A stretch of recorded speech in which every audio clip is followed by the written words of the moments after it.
Morning students, আমি Debashis sir অনেক edu সেন্টারের পক্ষ থেকে আবারও চলে আসলাম তোমাদের সামনে বায়োলজি নিয়ে। মনে আছে তোমাদের গতকালকে আমার গত ক্লাসে আমি তোমাদেরকে পড়িয়েছিলাম পুষ্টি সম্পর্কে এবং তোমাদের বলেছিলাম যে আজকে আমি সালোক সংশ্লেষ নিয়ে আলোচনা করব। তো শুরু করছি আমাদের আজকের ক্লাস ফটোসিনথেসিস মানে সালোক সংশ্লেষ।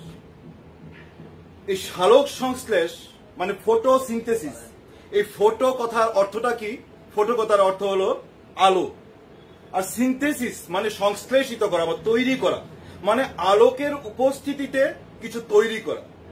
সেই সম্পর্কেই আমাদের আজকের ক্লাস ফটোসিনথেসিস, সালোক সংশ্লেষ। এখন প্রথমেই আমরা জেনে নেব যে সালোক সংশ্লেষের সংজ্ঞা বা ডেফিনেশনটা আমরা কি জানি বা ফটোসিনথেসিস বলতে আমরা কি বুঝি। দেখো, ফটোসিনথেসিস বা সালোক সংশ্লেষ হচ্ছে একটা প্রসেস, একটা প্রক্রিয়া, যে প্রক্রিয়ায় সবুজ উদ্ভিদ, তোমরা বইপত্রে পাবে সবুজ উদ্ভিদ, কিন্তু আমি আমার মতো করে একটু অন্যরকম করে বলছি যে ক্লোরোফিল যুক্ত জীব, অর্থাৎ যে জীবদের দেহের মধ্যে ক্লোরোফিল আছে ওরাই সালোক সংশ্লেষ করবে, এই প্রক্রিয়াটা হবে।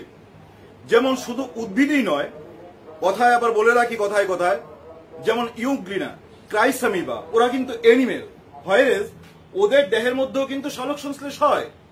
এবং কিছু ব্যাকটেরিয়া, ওদের দেহের মধ্যে ব্যাকটেরিয়া ক্লোরোফিল থাকে, যে জন্য ওরা সালোক সংশ্লেষ করতে পারে। তাহলে আমরা জেনে নেব যে অ্যাকচুয়ালি সালোক সংশ্লেষ কাকে বলে।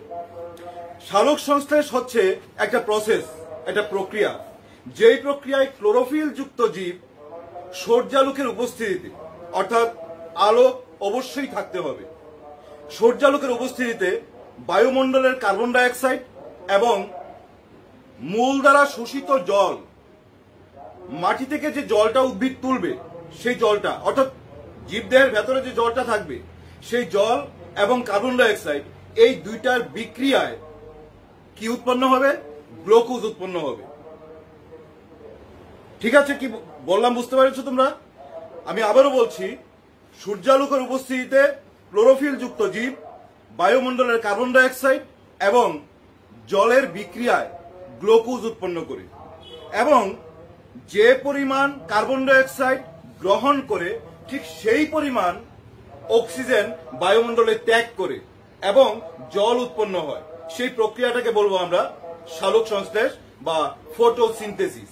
যদি আমি সম্পূর্ণ এই সালোক সংশ্লেষ প্রক্রিয়াটাকে, এই ফটোসিনথেসিস প্রক্রিয়াটাকে আমি রাসায়নিক সমীকরণে লিখি, তাহলে দেখো কিভাবে লিখবো। যেমন 6CO2 plus 12H2O Sunlight by chlorophyll তৈরি হচ্ছে C6H12O6 plus 6H2O plus 6O2। দেখো কে কে বিক্রিয়া করছে? Carbon die oxide. কার সাথে বিক্রিয়া করছে? জলের সাথে। অর্থাৎ 6 molecule of carbon dioxide, 12 molecule of water, H2O, water, এই দুটো বিক্রিয়া করছে কার উপস্থিতিতে? সূর্যালোকের উপস্থিতিতে। এবং কে করছে? ক্লোরোফিল যুক্ত জীব। কি তৈরি করছে? এক অণু, 1 molecule of গ্লুকোজ, C6H12O6 তৈরি হচ্ছে, এবং পাশাপাশি কি তৈরি হচ্ছে? জল তৈরি হচ্ছে, ওয়াটার, 6H2O। এবং একটা কথা তোমাদের বলেছিলাম, যে পরিমাণ কার্বন ডাই অক্সাইড ইনটেক করবে, নেবে, ঠিক সেই পরিমাণ অক্সিজেন রিলিজ করবে। এই যে দেখো 6CO2, 6 অণু, 6 molecule of carbon dioxide intake করেছিল, আর রিলিজ করছে কত? 6 মলিকুল অফ অক্সিজেন। তাহলে আমরা রাসায়নিক সমীকরণটা জেনে গেলাম। এটা কিন্তু পরীক্ষার জন্য খুব ইম্পর্টেন্ট, এটা খুব ভালো করে শিখে রাখবে। আচ্ছা, তারপর আমরা যাচ্ছি সালোক সংশ্লেষ কখন হয় সেটা জানার জন্য। সালোক সংশ্লেষ কখন হয়? দিনের বেলায় হয়। দিনের বেলায় মানে কখন? আমরা আমি একটু আগে যেটা বলে আসলাম যে সূর্যালোকের উপস্থিতিতে। তাহলে রাত্রিবেলা কি সালোক সংশ্লেষ হয় না? একদম না। কেন হবে? কারণ সূর্যালোক লাগে। আমরা ডিটেলস আলোচনা করবো এই ক্লাসের মধ্যে, তোমরা সেটা জানবে। সূর্যালোক লাগবেই। এখন একটা প্রশ্ন তোমাদের মনে আসতে পারে, সূর্যালোক ছাড়া অন্য কোনো আলোকে কি ফটোসিনথেসিস হয় না? হ্যাঁ, আমি বলবো হয়, কিন্তু খুব কম পরিমাণে হয়। যেমন আমাদের ঘরের মধ্যে যে বাল্ব জ্বলে, যে টিউবলাইট জ্বলে, যে সিএফএল জ্বলে, সেগুলো থেকেও কিন্তু আলো বের হয়ে আসে এবং সেই আলোতেও কিন্তু ফটোসিনথেসিস হয়, কিন্তু কম হয়। কেন? কারণ এই আলোর মধ্যে অ্যাকচুয়ালি আলো যে লাগে, যেটা আমি বললাম যে সূর্যালোক লাগে, অ্যাকচুয়ালি সূর্যালোকে কোনটা লাগে? সূর্যালোকের মধ্যে ফোটন মলিকিউল থাকে, ফোটন, এই ফোটন কণাটা লাগে, যেটা আমাদের ঘরের যে লাইটগুলো আছে সেটার মধ্যে ফোটন কণার পরিমাণটা খুব কম থাকে, সেজন্য অল্প পরিমাণে হয়। একটা উদ্ভিদের বেঁচে থাকার জন্য সেটা অ্যাপ্রোপ্রিয়েট নয়, আরো বেশি পরিমাণ লাগে সূর্যালোক বা ফোটন কণা। এর জন্যই বলছি আমরা যে সূর্যালোকের উপস্থিতিতে সালোক সংশ্লেষ হয়। তাহলে এতটুকু জেনে গেলাম যে দিনের বেলা সূর্যালোকের উপস্থিতিতে সালোক সংশ্লেষ হয় এবং ক্লোরোফিল যুক্ত জীবের মধ্যে সালোক সংশ্লেষ হয়। যেমন উদ্ভিদের পাতা, পাতার মধ্যে ক্লোরোফিল থাকে, পাতার মধ্যে মেসোফিল কলা থাকে, সেই মেসোফিল কলার ভেতরে যে সেলগুলো থাকে সেগুলোর মধ্যে ক্লোরোপ্লাস্ট থাকে, সেই ক্লোরোপ্লাস্টের মধ্যে সালোক সংশ্লেষ প্রক্রিয়াটা হয়। তাহলে ক্লোরোফিল যুক্ত জীবের মধ্যে সালোক সংশ্লেষ হয়, দিনের বেলা হয়, এতটুকু আমরা জেনে গেলাম। এখন এই যা একটু আগে বলছিলাম যে পাতার মধ্যে হয়, পাতার মধ্যে ক্লোরোফিল থাকে। আচ্ছা, এখন একটা প্রশ্ন, পাতা ছাড়া অন্য কোথাও কি হয় না? হ্যাঁ হয়। কেন হবে না?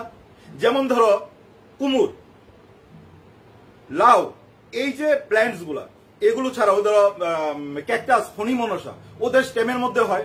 আরো একটা প্ল্যান্ট যেমন গুলঞ্চ, এগুলো কিন্তু শর্ট কোশ্চেন। গুলঞ্চ, গুলঞ্চের যেমন রুটের মধ্যে হয়, মূলের মধ্যে হয়। আবার এমনও শর্ট কোশ্চেন আসে যেমন সালোক সংশ্লেষ করতে পারে না এমন উদ্ভিদ, যেমন অ্যাগারিকাস, ছত্রাক, তার মধ্যে সালোক সংশ্লেষ হয় না। তারপর ধরো ইস্ট, তার মধ্যে সালোক সংশ্লেষ হবে না। তারপর ধরো অ্যাগারিকাস, স্বর্ণলতা, স্বর্ণলতা, তাদের মধ্যে সালোক সংশ্লেষ হবে না, কারণ ক্লোরোফিল নেই। আচ্ছা, যাই হোক, এখন এই সালোক সংশ্লেষ সম্পূর্ণ প্রক্রিয়াটাকে, সম্পূর্ণ প্রসেসটাকে আমরা দুটো ভাগে আমরা ভাগ করছি। অর্থাৎ এই যে সম্পূর্ণ প্রসেসটা, সালোক সংশ্লেষ প্রক্রিয়াটা আমি যত সহজ করে তোমাদের বললাম, এখন যে ইকুয়েশনটা তোমাদের দেখালাম 6CO2 + 12H2 বলে দিলাম, আসলে কিন্তু ডাইরেক্টলি এখানে কার্বন ডাইঅক্সাইড আর জল কিন্তু ডাইরেক্টলি বিক্রিয়া করে না। কেন করে না? তাহলে সমীকরণটা কেন লিখলাম এই সম্পর্কে তোমরা জানবে। আমি যত এগোচ্ছি তোমরা জেনে যাবে, আমি আরো ডিটেলস আলোচনা করব, তখন তোমরা জেনে যাবে। তাহলে যেটা বললাম যে সালোক সংশ্লেষ সম্পূর্ণ প্রক্রিয়াটাকে আমরা, সম্পূর্ণ প্রসেসটাকে আমরা দুটো পার্ট করে নিচ্ছি আমাদের বোঝার সুবিধার্থে। এই দুটো পার্টের মধ্যে একটা হচ্ছে লাইট ফেজ, আরেকটা হচ্ছে ডার্ক ফেজ। কি বললাম? লাইট ফেজ এবং ডার্ক ফেজ। আমি প্রথমেই তোমাদের সামনে লাইট ফেজ মানে আলোক দশা, লাইট ফেজ এই নিয়ে আলোচনা করব, আলোক দশা নিয়ে আমরা আলোচনা করব, লাইট ফেজ।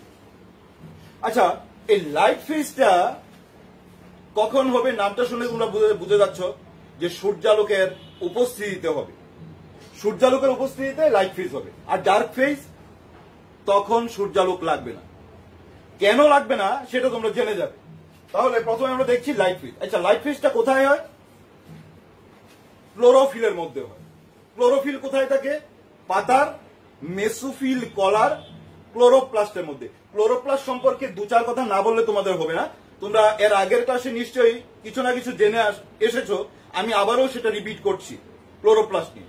দেখো, এই লাইট ফেজটা কোথায় হয়? ক্লোরোফিলে হয়, মেসোফিল টিস্যুর ক্লোরোপ্লাস্টের মধ্যে হয়। মেসোফিল টিস্যুর মধ্যে যে সেলগুলো থাকে সেই সেলের মধ্যে ক্লোরোপ্লাস্ট হচ্ছে একটা অর্গানেল, একটা অঙ্গাণু। এই যে আমি ওই দিন বলেছিলাম যে একটা সেলের মধ্যে নিউক্লিয়াস থাকে, মাইটোকন্ড্রিয়া থাকে, গলগি বডি থাকে, সেরকম উদ্ভিদ কোষের ভেতরে ক্লোরোপ্লাস্ট নামে একটা অর্গানেলস থাকে, একটা অঙ্গাণু থাকে। ধরো এই হচ্ছে একটা ক্লোরোপ্লাস্ট। এই ক্লোরোপ্লাস্টের ভেতরে এইরকম স্ট্রাকচারে কিছু অংশ দেখতে পাবে, সেগুলোকে বলি আমরা গ্রানা। এই লাইট ফেজের যে ঘটনাটা, সম্পূর্ণ ঘটনাটা এই গ্রানার মধ্যে হয়। বুঝেছো তোমরা? এই গ্রানার মধ্যে, এই স্ট্রাকচারটার মধ্যে হয়, সম্পূর্ণ ক্লোরোপ্লাস্ট জুড়ে কিন্তু হয় না। কোথায় হচ্ছে? এই গ্রানার মধ্যে হচ্ছে। এখন এই দেখো, এই প্রত্যেকটা গ্রানা অনেকগুলো ডিস্ক লাইক স্ট্রাকচার নিয়ে তৈরি, অনেকগুলো ডিস্ক লাইক স্ট্রাকচার। আমি এখানে 3টা এঁকে রেখেছি। এই ডিস্ক লাইক স্ট্রাকচার গুলোকে বলি আমরা থাইলাকয়েড। এগুলোকে একটা বড় করে আমি দেখাচ্ছি, এগুলোকে বলে আমরা থাইলাকয়েড। এই যে একটা থাইলাকয়েড, এই থাইলাকয়েডের ভেতরে ছোট ছোট টিফিন বক্সের মতো কিছু অংশ তোমরা দেখতে পাবে। এই যে অংশগুলো, এগুলোকে বলবো আমরা কোয়ান্টাজোম, এগুলোকে বলবো কোয়ান্টাজোম। আর প্রত্যেকটা কোয়ান্টাজোমের ভেতরে, এই যে কোয়ান্টাজোমের ভেতরে প্রায় 250 to 300 মলিকিউল ক্লোরোফিল থাকে। এইখানেই হয় ঘটনাটা, ঠিক আছে, এই লাইট ফেজের ঘটনাটা। তাহলে আমরা নেক্সট চলে যাচ্ছি। আমরা এতটুকু জেনে গেলাম যে লাইট ফেজটা কোথায় হচ্ছে, এই গ্রানাতে হচ্ছে। আর আরো জানিয়ে দিচ্ছি যে তোমাদের এই যে ডার্ক ফেজটা, যেটা আমি পরে বোঝাচ্ছি, সেই ডার্ক ফেজটা কোথায় হবে? এই স্ট্রোমার মধ্যে হবে। আর লাইট ফেজটা হচ্ছে এই গ্রানার মধ্যে। দেখো, এই লাইট ফেজের জন্য যে নেসেসারি ইনগ্রেডিয়েন্টস গুলা কি কি, নেসেসারি কম্পোনেন্টস গুলা যেগুলো লাগবেই এক্ষেত্রে, সেগুলো হলো সানলাইট লাগবে, তারপর লাগবে ওয়াটার লাগবে, তারপরে লাগবে NADP, nicotinamide adenine die nucleotide phosphate, NADP, ঠিক আছে। তারপর লাগবে ADP, তারপর লাগবে ইনঅর্গানিক ফসফেট বা PI, ঠিক আছে। তাহলে নেসেসারি ইনগ্রেডিয়েন্টস গুলো কি কি বললাম তোমাদের? লাইট ফেজের মধ্যে যেগুলো লাগছে, সানলাইট অবশ্যই লাগবে। আরেকটা কথা লিখতে ভুলে গেছি, সেটা হলো ক্লোরোফিল। তোমরা জানো, একটু আগে বলেছিলাম ক্লোরোফিল লাগবেই, ক্লোরোফিল লাগবে, সানলাইট লাগবে, ক্লোরোফিল লাগবে, এগুলো নেসেসারি ইনগ্রেডিয়েন্টস। ওয়াটার অবশ্যই লাগবে, NADP, nicotinamide adenine die nucleotide phosphate, এটা লাগবে। এডিনোসিন ডাইফসফেট ADP এবং ইনঅর্গানিক ফসফেট PI, এই নেসেসারি ইনগ্রেডিয়েন্টস গুলো অবশ্যই লাইট ফেজের মধ্যে লাগবে। এখন আমরা এই সম্পূর্ণ লাইট ফেজের ঘটনাটা তোমাদের সামনে আমি বর্ণনা করছি, কিভাবে লাইট ফেজের ঘটনাটা হয়। নাম্বার 1, 1 নাম্বার পয়েন্ট, সেটা হচ্ছে অ্যাক্টিভেশন অফ ক্লোরোফিল। এটা কি বললাম? Activation of chlorophyll.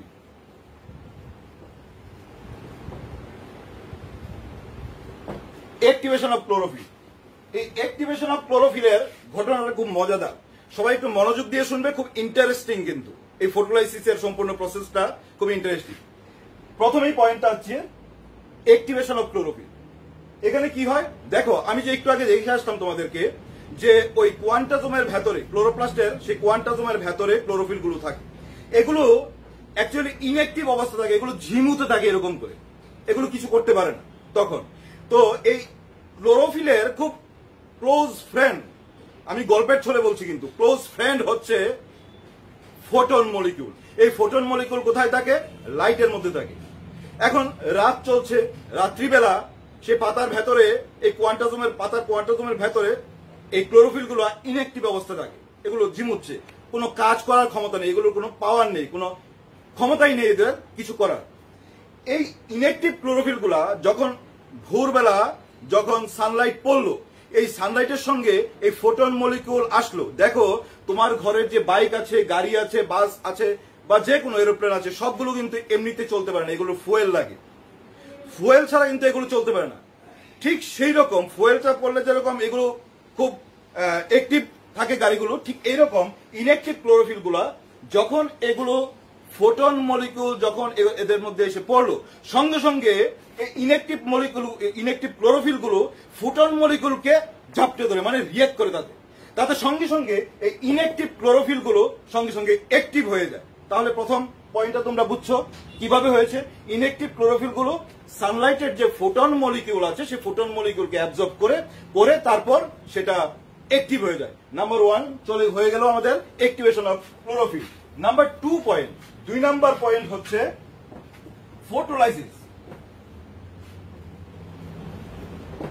Photolysis of water, ঠিক আছে, ফটোলাইসিস অফ ওয়াটার। দেখো, এই ক্ষেত্রে খুব মজাদার একটা ঘটনা। ফটোলাইসিস অফ ওয়াটারের মধ্যে আমরা জানবো কি হয় ঘটনাটা। এই যে অ্যাক্টিভ ক্লোরোফিল, একটু আগে প্রথম পয়েন্টে আমরা জানলাম যে ইনঅ্যাক্টিভ ক্লোরোফিল ফুটন মলিকিউল অ্যাবজর্ব করে অ্যাক্টিভ হয়ে গেল। এখন এগুলো অ্যাক্টিভ হয়েই মানে কিছু একটা করবে কি করে? সে তার এক নাম্বার শত্রু যাকে সে একদম দেখতে পারে না, সে হচ্ছে ওয়াটার মলিকিউল। বুঝতে পারছো? ওয়াটার মলিকিউলকে সে একদম দেখতে পারে না, একদম পছন্দ করে না। এই অ্যাক্টিভ ক্লোরোফিল গুলো কি করে সঙ্গে সঙ্গে সেলের ভিতরের যে ওয়াটার মলিকিউল গুলো আছে তাকে ধরছে আর ভাঙছে, ধরছে আর ভাঙছে, ধরছে আর ভাঙছে, এই ঘটনাটা চলতে থাকে। মানে অ্যাক্টিভ ক্লোরোফিল ওয়াটার মলিকিউলকে ভেঙে কি করে হাইড্রোজেন আয়ন এবং হাইড্রোক্সিল আয়নে ডাইভার্ট ভেঙে দেয়।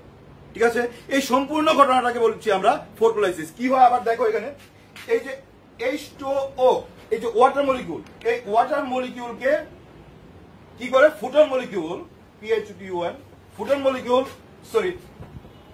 Active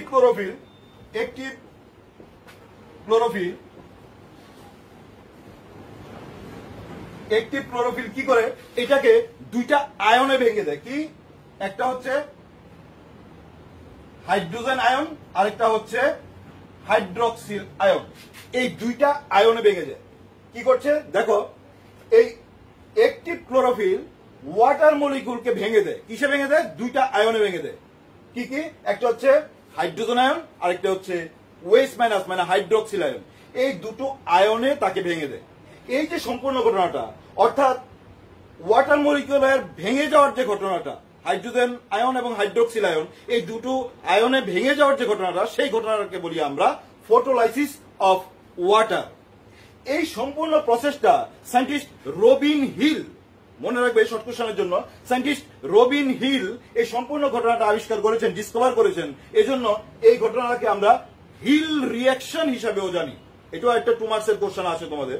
hill reaction, what is Hill reaction? এই সম্পূর্ণটা, এই যে ঘটনাটা, এই সম্পূর্ণ ঘটনাটা সায়েন্টিস্ট রবিন হিল আবিষ্কার করেছেন, ডিসকভার করেছেন বলে এটাকে আমরা ফটোলাইসিস হিল রিঅ্যাকশন হিসেবেও আমরা জানি। তাহলে এখন দেখো পাতার মধ্যে ওয়াটার মলিকিউল নেই, মানে ওয়াটারকে ভেঙে দিয়েছে। কিসে কিসে ভাঙলো? হাইড্রোজেন আয়ন আর হাইড্রোক্সিল আয়ন। এটা মাথায় রাখবে। আমরা 3 নাম্বার পয়েন্টে চলে যাচ্ছি। আমাদের 3 নাম্বার পয়েন্ট হলো reduction of NADP। Reduction of NADP। দেখো NADP এই যে ম্যাটেরিয়ালস, এটা পাতার মধ্যেই থাকে, সেলের ভেতরে থাকে। তার নামটা কি বলেছিলাম? ফুল ফর্মটা NADP, nicotinamide adenine die nucleotide phosphate. এটা পাতার মধ্যে আছে। এখন শোনো, এখানে একটা তোমাদের গল্প বলছি। সেই গল্পটা হলো, তোমরা ছোটবেলা থেকে শুনে এসছো বিক্রম বেতালের গল্প। আমি এটার নাম দিয়েছি বেতাল, বুঝছো? এর নাম দিয়েছি NADP, nicotinamide adenine die nucleotide phosphate. এটার নাম দিয়েছি বেতাল। বেতাল কি করে দেখেছো তো তোমরা ছোটবেলায় দেখেছো টিভির মধ্যে, সিরিয়ালের মধ্যে। বেতাল বিক্রমকে পিঠে নিয়ে কাঁধে নিয়ে গল্প করতে করতে চলে যায়। ঠিক আছে, ঠিক এইরকম ঘটনা। NADPর খুব বন্ধু, কাছের বন্ধু হলো একজন, সে হলো হাইড্রোজেন আয়ন। এই NADP পাতার এই সেলগুলোর মধ্যে বসে থাকে, একজনের জন্য অপেক্ষা করছে। কার জন্য অপেক্ষা করছে? সে হচ্ছে হাইড্রোজেন আয়ন। দেখো এই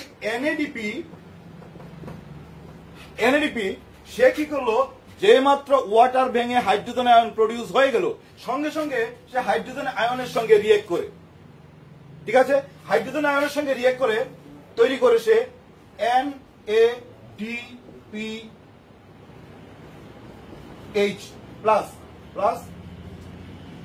ঠিক আছে, তাহলে কি হলো? সে NADP হাইড্রোজেন আয়নের সঙ্গে রিয়েক্ট করছে, করে NADPH ফর্ম হচ্ছে। এটা হচ্ছে রিডাকশন অফ NADPH। বুঝছো কথাটা? তাহলে দেখো এই ক্ষেত্রে এই NADPH ফর্ম হওয়ার সঙ্গে সঙ্গে এই বিক্রম বেতাল কি করছে? বেতাল তো বললাম যে NADP, সে কি করছে? এই বিক্রমকে মানে হাইড্রোজেন আয়নকে সে এরকম করে কাঁধে নিয়ে নেয়, নিয়ে এবার হাঁটতে থাকে। সে এবার হাঁটছে। কোথায় হেঁটে যাচ্ছে সে না হয় বলবো তোমাদের, একটু পরে তোমরা জানতে পারবে এটা কোথায় যাচ্ছে। আচ্ছা ঠিক আছে, বলে দিচ্ছি। মনে রাখবে এই যে NADPH, তাকে একদম মাথায় ঢুকিয়ে রাখো। এ হচ্ছে বিক্রম বেতাল NADPH। সে হেঁটে হেঁটে যাচ্ছে। কোথায় যাচ্ছে? সে অন্ধকার দশায় যাচ্ছে, মানে ডার্ক ফেজে যাচ্ছে। একটা কথা মাথায় রাখবে যে যতক্ষণ না পর্যন্ত NADPH অন্ধকার দশায় যাচ্ছে ততক্ষণ পর্যন্ত অন্ধকার দশা শুরুই হতে পারবে না, হবেই না, ওই ঘটনাটা অন্ধকার দশা হবেই না। তাহলে এটা একটা খুব ইম্পর্টেন্ট ব্যাপার যে NADPH সে গেলেই অন্ধকার দশা শুরু হবে, তাহলে এটা ফরমেশন হতেই হবে। তাহলে আমরা 3 নম্বর পয়েন্ট শেষ হয়ে গেল। এবার আমরা শুরু করছি আমাদের 4 নম্বর পয়েন্ট। 4 নম্বর পয়েন্ট হচ্ছে formation of oxygen, oxygen formation. দেখো আমরা মোটামুটি কিন্তু আমরা সবকিছু কিনে খাচ্ছি, আমরা জলটা পর্যন্ত কিনে খাই, মিউনিসিপ্যালিটিতে আমাদের টাকা দিয়ে কিনতে হয় জলটা, আর বাকি যা যা জিনিসপত্র আছে আমরা কিন্তু সবই কিনে খাচ্ছি। একটা জিনিস কিন্তু আমরা কিনে খাচ্ছি না বা কিনে ইউজ করছি না, সে হচ্ছে অক্সিজেন। সেই ছোটবেলা থেকে তোমরা জেনে আসছো যে উদ্ভিদ অক্সিজেন ছাড়ে, প্ল্যান্ট রিলিজ করে অক্সিজেনকে। এখন জানবে যে অ্যাকচুয়ালি প্ল্যান্ট কিভাবে রিলিজটা করে, কিভাবে অক্সিজেনকে রিলিজ করে। আমাদের 4 নাম্বার পয়েন্টে দেখো ফটোলাইসিস অফ ওয়াটারের মধ্যে আমরা জেনে গেছি যে হাইড্রোজেন আয়ন আর হাইড্রোক্সিল আয়ন তৈরি হয়েছে। এর মধ্যে হাইড্রোজেন আয়ন মানে বিক্রম, সে তো বেতারের পিঠে চলে গেল, কে পরে রইল? হাইড্রোক্সিল আয়ন পরে রইল। এক্স্যাক্টলি এই হাইড্রোক্সিল আয়ন দেখো যখন 4টা হাইড্রোক্সিল আয়ন 4OH- 4টা হাইড্রোক্সিল আয়ন যখন একসাথে হচ্ছে তখন সর্বপ্রথমে সে কি করে, তার মধ্যে থেকে যে ইলেকট্রনটা আছে সেই ইলেকট্রনটাকে সে বের করে দেয়। তাহলে পরে রইল কি? 4টা হাইড্রোক্সিল মূলক 4OH। ঠিক আছে, এই যে 4টা হাইড্রোক্সিল মূলক এটাকে বলছি আমরা, এটা হচ্ছে হাইড্রোক্সিল রেডিক্যাল বা মূলক। ঠিক আছে, হাইড্রোক্সিল মূলক। তাহলে আমরা ফরমেশন অফ অক্সিজেনের মধ্যে আমরা প্রথমেই দেখলাম যে প্রথম কি হয় ঘটনাটা, 4টা হাইড্রোক্সিল আয়ন, তার থেকে সে প্রথম কি করে 4টা ইলেকট্রনকে সে মাইনাস করে দেয়। দেওয়ার পর এবার কি পড়ে থাকে? 4টা হাইড্রোক্সিল মূলক পড়ে থাকে, রেডিক্যাল পড়ে থাকে। এই 4টা হাইড্রোক্সিল রেডিক্যাল, এই তার থেকে কি হয়? তৈরি হয় 2H2O প্লাস O2। বুঝছো কথাটা? দেখো 4টা হাইড্রোক্সিল এই যে মূলক বা রেডিক্যাল, 4টা হাইড্রোক্সিল রেডিক্যাল থেকে তৈরি হচ্ছে কি 2 মলিকিউল অফ ওয়াটার 2H2 এবং 1 মলিকিউল অফ অক্সিজেন। এই যে ওয়াটারটা এটা পাতার মধ্যেই থাকে বা ট্রান্সপিরেশন প্রসেসে বের করে দেয়, সেটা অন্য ব্যাপার, কিন্তু এই যে ওয়াটারটা সেটার জন্য এই পয়েন্টটা ফরমেশন অফ অক্সিজেন। ঠিক এইভাবে পাতার মধ্যে প্ল্যান্ট ঠিক এইভাবে অক্সিজেন প্রডিউস করে। সেই অক্সিজেনটাকে কিন্তু আমরা বসে বসে একদম বিনে পয়সায় আমরা নিচ্ছি, আমরা ইউজ করছি। ঠিক আছে, তো এই হচ্ছে আমাদের formation of oxygen. 4 number point গেল, চলে গেল। এবার হচ্ছে আমাদের 5 নাম্বার পয়েন্ট। 5 নাম্বার পয়েন্টটা হচ্ছে ফটোফসফোরাইলেশন। 5 নাম্বার পয়েন্ট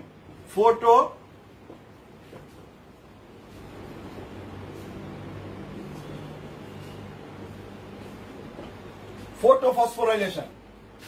এটাও একটা গল্প দিয়ে বলছি তোমাদের। এই ফটোফসফোরাইলেশনের মধ্যে 2টা মেটেরিয়ালস লাগে। ওই 2টো মেটেরিয়ালস হলো আমি নেসেসারি ইনগ্রেডিয়েন্টস এর মধ্যে পেয়ে এসেছি। কি কি লাগে? এই লাইট ফেজ হতে গেলে ক্লোরোফিল লাগে, সানলাইট লাগে। এগুলোর কাজ দেখেছি আমরা। ক্লোরোফিল ছাড়া হবে না কিছু, বা সানলাইট ছাড়াও কিছু হবে না। তারপরে ওয়াটার ছাড়াও কিছু হবে না, আমরা দেখেছি ওয়াটার ফটোলাইসিস হয়েছে। তারপর NADPও লাগবে, এটাও দেখেছি আমরা।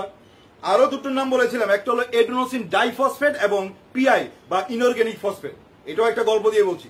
দেখো এখানে যে ঘটনাটা, এই photophosphorylation, ADP adenosine diphosphate, ADP, এই এডেনোসিন ডাইফসফেট সেলের ভেতরে থাকে, সেলের ভেতরে থাকে সে। তো সে হলো অনেকটা গ্রামের জমিদারের মতো। তো টাকা পয়সা আছে ঠিক আছে, কিন্তু সাংঘাতিক কিছু নেই আর কি, মানে সাধারণ জমিদার। আর ধরো তার আন্ডারেই কাজ করে আরেকজন, সে হচ্ছে ইনঅর্গানিক ফসফেট মানে PI, ইনঅর্গানিক ফসফেট। এই যে PI, সে হচ্ছে ধরো গরিব মানুষ, বেশি ইনকাম করতে পারে না, কিন্তু মানে তার ধরো এত ব্যাংক ব্যালেন্স নেই বা ব্যাংকে এত বইটই তার নেই যে টাকা নিয়ে রাখবে। তো ধরো একটা গরিব মানুষ হঠাৎ করে কয়েক কোটি টাকা পেয়ে গেল, সে তখন কি করবে? সে তখন এগুলো রাখতে পারবে না, এমনিতে তো ভয়ে শেষ। আচ্ছা যাই হোক, এখানে ঘটনাটা কি হয়, এই যে ইনঅর্গানিক ফসফেট তার একটা অদ্ভুত ক্ষমতা আছে। এই অদ্ভুত ক্ষমতাটা হলো এই যে সানলাইটের যে সোলার এনার্জি, সেই সোলার এনার্জিকে সে অ্যাবজর্ব করতে পারে। এডিপি কিন্তু পারে না ডাইরেক্টলি, কিন্তু পিআই বা ইনঅর্গানিক ফসফেট সে অ্যাবজর্ব করতে পারে। এবার সে অ্যাবজর্ব করে সে আর নিজের কাছে রাখতে পারে না, সে তখন এডেনোসিন ডাইফসফেটের কাছে রিলিজ করে দিয়ে দেয়। এবার এডেনোসিন ডাইফসফেটের কাছে যখন পিআই বা ইনঅর্গানিক ফসফেট যখন সোলার এনার্জিটিকে এনে দিয়ে দেয়, তখন এডিপি আর এডিপি থাকে না। এডিপি মানে সাধারণ জমিদার প্রচুর পরিমাণে এনার্জি পেতে পেতে পেতে পেতে পেতে পেতে পেতে পেতে এবার সে আস্তে আস্তে ফুলতে থাকে। সে তখন অন্য একটা কিছুতে সে কনভার্ট হয়ে যায়। সে তখন আর জমিদার থাকে না, সে জমিদার থেকে আস্তে আস্তে রাজা হলো, রাজা থেকে ফুলে ভেবে আস্তে আস্তে আস্তে আস্তে মহারাজা হয়ে গেল। মানে তার নাম আর এডেনোসিন ডাইফসফেট থাকে না, সে তখন হয়ে যায় adenosine triphosphate, ATP. ATP adenosine triphosphate, ATP তে কনভার্ট হয়ে যায়। ঠিক আছে, তার মানে একটা জিনিস দেখো, এই যে এটিপির মধ্যে হিউজ পরিমাণে এনার্জি এটার মধ্যে থাকে। আমরা যা কিছু এনার্জি, আমরা যে কাজকর্ম করি, যা কিছু এনার্জি পাই, সেই ফুডের মধ্যে যে এটিপি থাকে, তোমরা রেসপিরেশনের মধ্যে গেলে সেটা ভালো করে আরো বুঝতে পারবে। তো এই ফুডের মধ্যে যে এটিপি থাকে, সেই এটিপি মলিকুল থেকে কিন্তু এনার্জি প্রডিউস হয়। সেই সানলাইটের যে এনার্জিটা এটার মধ্যে স্টোর থাকে, সেই এনার্জি দিয়ে কিন্তু আমরা কাজকর্ম করি। যাই হোক, ঠিক এইভাবে এডেনোসিন ডাইফসফেট পিআই থেকে মানে ইনঅর্গানিক ফসফেট থেকে এনার্জি নিয়ে এবার সে এটিপিতে কনভার্ট হয়ে যায়। ঠিক আছে, তো এই যে ফটোফসফোরাইলেশন প্রসেসটা, আমি এটা তোমাদের ক্লাস অনুযায়ী, দশম শ্রেণীর ক্লাস অনুযায়ী এটা গল্পের চলে ছোট আকারে বললাম। আসলে এটা কিন্তু অনেক বড় একটা প্রসেস। তোমরা যখন একাদশ শ্রেণীতে ক্লাস 11-এ উঠবে, তখন তোমরা এই সম্পর্কে আরো ডিটেলস জানবে। আমি জাস্ট গল্পের ছলে তোমাদেরকে এটা বলে রাখলাম, এই ফটোফসফোরাইলেশনের ঘটনাটা। তাহলে আমাদের 5 নম্বর পয়েন্ট মানে আলোক দশা শেষ হয়ে গেল। এবার এই আলোক দশা, তাহলে এই যে দেখলে এখানে এটিপি তৈরি হলো, এই এটিপিও হচ্ছে আরেকটা জিনিস, ঠিক এনএডিপি এইচ এর মতো, যে না গেলে পরে আধার দশা মানে অন্ধকার দশা মানে ডার্ক ফেজ হবেই না। তাহলে তোমরা দুটো জিনিস তোমরা মাথায় রাখবে, একটা হচ্ছে NADPH, এটা একটা জিনিস, আরেকটা হচ্ছে ATP। এই দুটো জিনিসকে মাথায় রাখবে, মনে রাখবে এই দুটো জিনিস অন্ধকার দশায় কাজ করবে। আলোক দশার তাহলে আমরা সবগুলো পয়েন্ট আমরা দেখে গেলাম কি কি আছে। প্রথম অ্যাক্টিভেশন অফ ক্লোরোফিল, মনে আছে কি বলেছি। তারপরে হচ্ছে ফটোলাইসিস অফ ওয়াটার মানে হিল রিঅ্যাকশন। তারপরে হচ্ছে reduction of NADPH 3 number point. তারপরে 4 নম্বর পয়েন্টে পেলাম আমরা ফরমেশন অফ অক্সিজেন। তারপরে 5 নম্বরে পেলাম আমরা ফটোফসফোরাইলেশন। ঠিক এইভাবে আমাদের আলোক দশা মানে লাইট ফেজ মানে গ্রানার মধ্যে আমাদের সম্পূর্ণ কাজটা এখানে সমাপ্ত হয়। তারপর শুরু হবে অন্ধকার দশা। আমি নেক্সট ক্লাসে তোমাদের অন্ধকার দশা মানে ডার্ক ফেজ নিয়ে আলোচনা করব। আজকে এতটুকু পর্যন্ত, তোমরা ভালো করে এই ব্যাপারটা দেখবে। সবাইকে টাটা, বাই বাই।